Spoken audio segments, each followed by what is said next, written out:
Good morning friends. आज हम देखने वाले हैं जो फाइनेंशियल सर्विसेज के रिलेटेड इंफॉर्मेशन।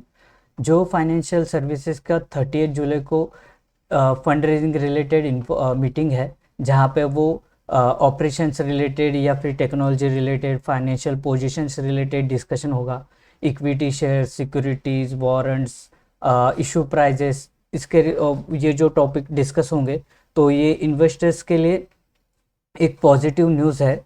लेकिन हमने देखा है कि जो जो फाइनेंशियल सर्विसेज है उसके शेयर से या फिर जो प्राइस है वो डाउन ट्रेंड में है एज ऑफ नाउ। लेकिन ये सिर्फ जो फाइनेंशियल सर्विसेज का इशू नहीं है, ओवरऑल हमने देखा है अगर जो फाइनेंशियल सर्विसेज ये ओवरऑल जो सेक्टर है यही as of now down trend में है। या अगर हमने देखा डे, वीक या फिर मंथ में, तो ये ऑलरेडी रेड में दिख रहा है हमको, एक्सेप्ट मुथूट फाइनेंस।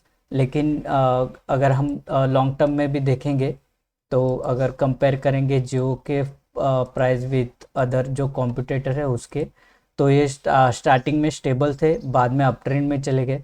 और एज ऑफ नाउ ये ओवरऑल जो फाइनेंशियल सर्विसेज है उसके शेयर्स डाउन ट्रेंड में है। तो सिर्फ ये जियो फाइनेंशियल सर्विसेज का इशू नहीं है, ओवरऑल फाइनेंशियल सर्विसेज सेक्टर का इशू लग रहा है।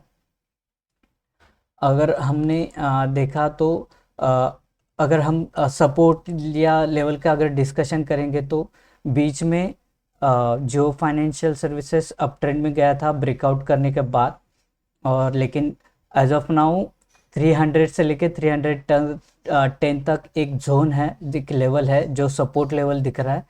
अगर यहाँ पे सरवाइव नहीं होता तो ये 280 के जो प्रोमिनेंट सपोर्ट लेवल है वहाँ पे जाके सरवाइव कर ही जाएगा, ऐसा लग रहा है।